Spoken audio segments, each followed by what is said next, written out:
Експертите и јавноста во исчекување на новиот тарифник за потрошена струја кај домакинствата.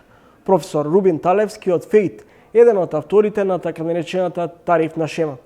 Професор Талевски, како ќе изгледа новата тарифна шема за пресметување на струјата и може ли граѓаните да бидат спокојни во услови на неизвестна зима и неизвестен дел околу, имајќи во предвид дека енергетската криза се уште трае?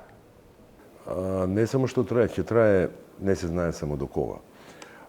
Меѓутоа таа започна, сите ја врзуваат со војната во Украина, меѓутоа таа започна малку порано, значи дури некаде, односно од јули месец веќе почнуваат да се гледаат сигналите.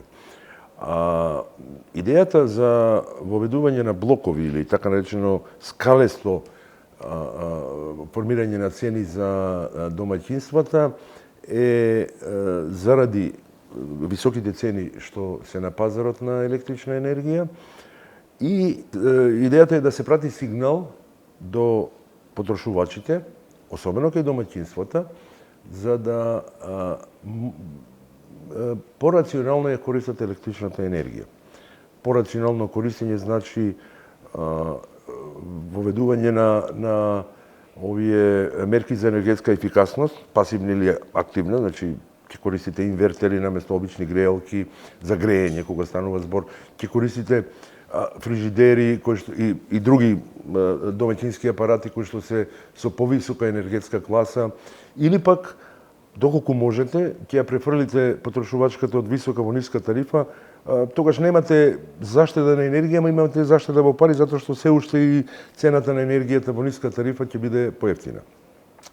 Дали граѓаните треба да бидат спокојни? Во секој случај ќе има покачување на цената од 1 јули, неминовно е, прашањето е колку.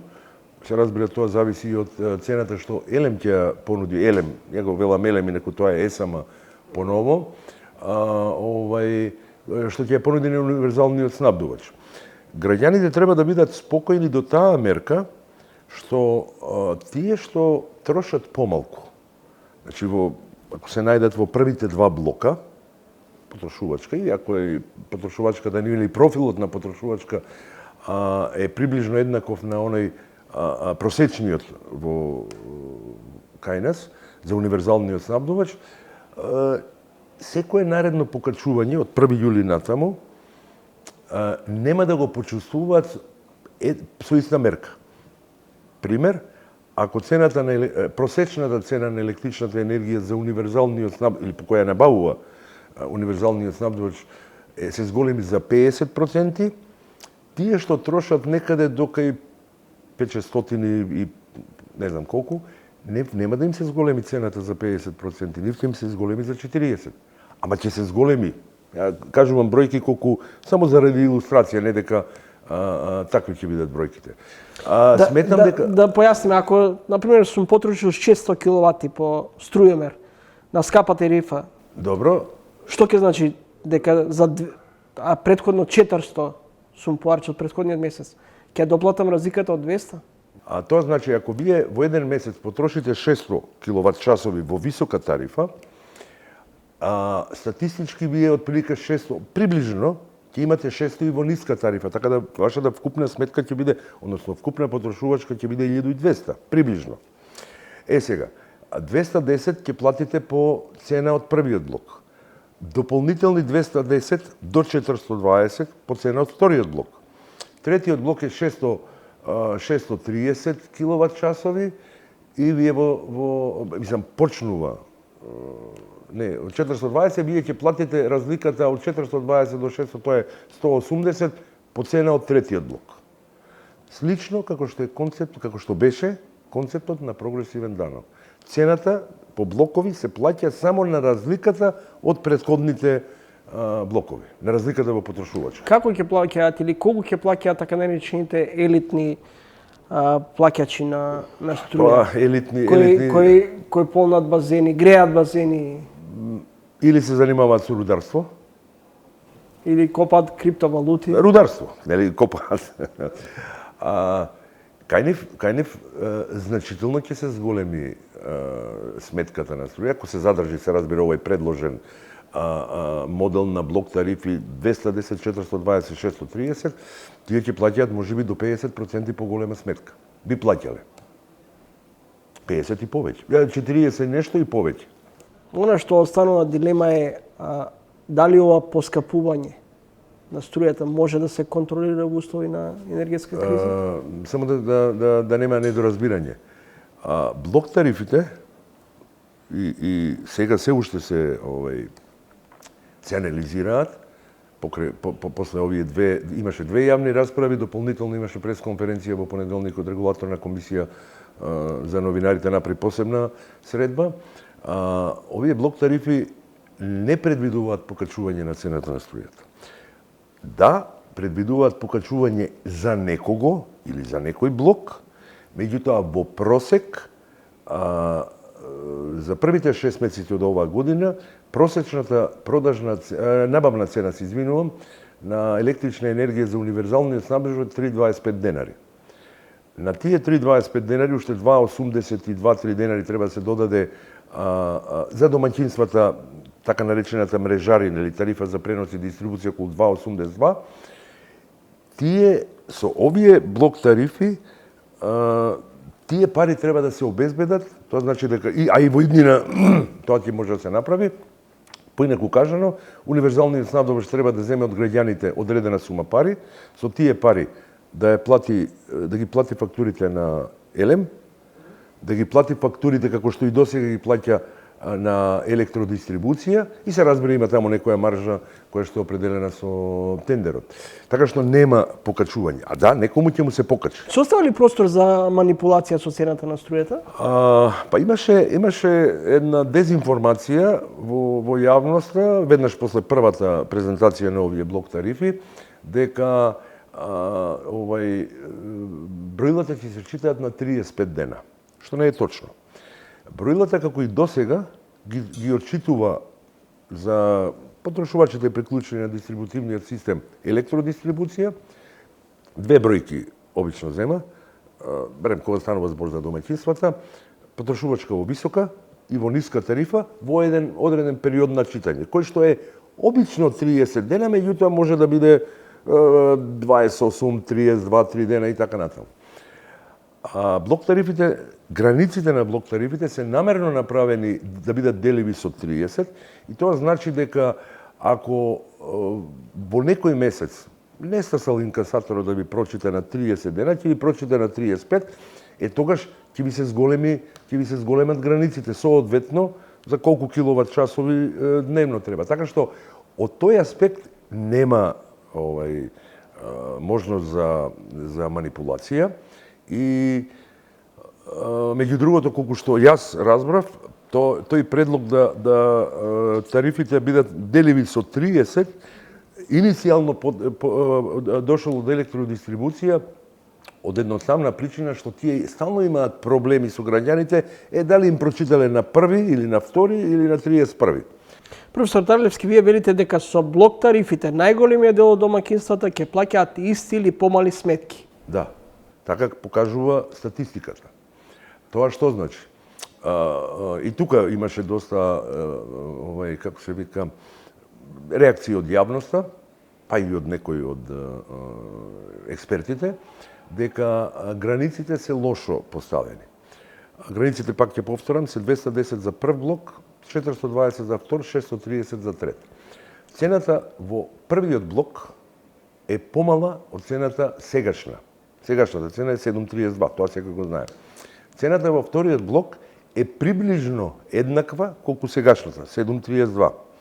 Во ниска тарифа има зголемување од постојната, ама затоа па во првиот блок намалување за отприлика исти процент и на крајот тие што трошат до 420 киловат часови во висока тарифа, тие отприлика трошат, не сите се разбира, ама статистички исто 420 во ниска тарифа, кој ќе направите зимно време, отприлike 86-7% ќе имаат иста или помала сметка. А тоа што значи зимно време? Во некој месец можеби ќе потрошите повеќе, би платиле повеќе него со постојниот систем. Ама во други зимски месеци кога ќе паднете со пониско, ќе платите помалку. Во просек за 6 зимски месеци би биле, велам овие што трошат до 850 киловат часови, 420 плюс 420, ќе плаќаат помали сметки. Дали државата преку ценовниот тарифник ќе ја покрива всушност бавноста и неспособноста во алтернативни решенија? Што е алтернатива? Во Македонија ние имаме ограничени ресурси енергетски. Јаглен скоро да немаме, веќе и се увезува, или тој што го имаме јаглен или е со лош квалитет, или го има малку, или е скап за експлоатација. Кога станува збор за хидроенергија, има простор за уште мали хидроелектрани, меѓутоа тие не можат да произведат многу голема количина на електрична енергија. Кога станува збор за големите објекти, има уште неколку места каде што можат хидроцентрали да се изградат. Тоа е Чебрен и Галиште, тој комплекс. Сега веројатно ќе распишат тендер по 10, 11, 12 пат, не знам колку за последниве 15 на години. Има нешто на Вардар, 2 централи, Бошков, можда, ама тоа се мали проекти. Така што алтернативата во хидроенергија нема многу да ни помогне. Алтернативата може да помогне кога станува збор за сончеви електрани, соларни електрични централи, меѓутоа треба да бидеме свесни дека по дефиниција произведената цена на електрична енергија од соларна енергија се уште е релативно висока, иако паѓа, драстично паѓа. И таму не е проблемот, цената дури што само нема трошоци за енергија, дури нема ни трошоци за како се вика ова што го плаќаат фирмите концесии за сонце нема, концесии за вода, за јаглен и така натаму. Проблемот е со соларната енергија и ветерот, што не е постојана. Ја имате, особено соларната, ја имате само ограничен период од денот и тоа ако нема облаци. Ако дојде облак, треба да имате резервен капацитет кој што ќе ви ја обезбеди тој недостаток на енергија. И второ, што правиме преку ноќ? Заради тоа, има разни решенија, вклучувајќи и батерии, ама таа технологија е многу скапа. Заради тоа, во ноќните часови треба да имате резервни, условно велам, резервни капацитети, термоелектрани на јаглен, полека се изфрлаат нуклеарни електрани, овие на газ, гасот е скап. Така што алтернативи немаме многу. Или се разбира увоз. А увозот ни е по цена од берзите на електрична енергија во Централна Европа е Хупекс, например. На неколку наврати се сугерира, се апелира до граѓаните рационално да ја трошат струјата. Може да имаме тешка зима на периоди на исклучување на струјата? Се надевам дека нема да се случи тоа. Се надевам дека нема да се случи, затоа што последен пат кога имавме рестрикции, барем јас колку што се сеќавам, некаде зимата 83-84 година, пред да влезе вториот блок во Битола во погон, после тоа веќе немавме толку големи проблеми. Меѓутоа во тоа време државата, општеството, сите можевме некако да преживееме со неколку часовен прекин во снабдувањето. Денеска, мислам дека скоро ништо нема да функционира во тие часови. Банки, фирми и така натаму. Затоа се надевам дека нема да има. За да немаме рестрикции во иднина, треба да имаме одржлив систем кој што ќе ни обезбеди да можеме да набавиме. Имаме ли одржлив систем? Одржливиот систем бара повисоки цени на електрична енергија. Во последниве 30 и кусур години, а и пред тоа, цените на електричната енергија, особено таа што ја плаќаат домаќинствата, е далеку под она што требало да платат. Тоа е, например, производна цена на времето кога имавме едно електростопанство, или денеска колку што е цената на пазарот. И вие ако не соберете доволно пари, па да му дајете на Елем или тогаш на електростопанство колку што му треба за да може да се развива, дојдовме до оваа ситуација да во последните колку години има 35 години од кога е пуштен последниот блок, третиот блок во Битола, имаме само околу 180-200 мегавати Козјак, Света Петка, Богданци и уште една сега ја пуштија брзо соларна електрана во Осломеј. Електростопанство немало многу пари да инвестира. Не се инвестираше во оние рудници што може би требаш да инвестират, а згора на тоа битолските електрани се веќе сега пред пензионирање. Колку да се тие реконструираат, ревитализираат, тие се сепак во човечки години преку 65-70.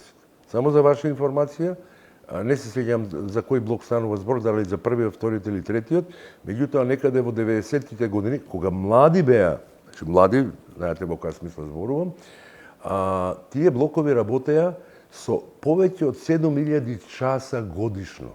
Во годината има 8760. Тоа значи, еден месец треба да сметате на стандардни ремонти и така натаму. Тоа беше рекорд во СФРЈ. А такви блокови имаше во СФРЈ многу и се уште ги има веројатно. Тие додека беа млади работеа, носеа. Сега, за жал, не може. Ви благодарам за гостувањето на емисијата. Благодарам и вам. Поштовани речи, тоа беше Рубин Талевски, универзитетски професор и еден од креаторите на тарифната шема за струјата.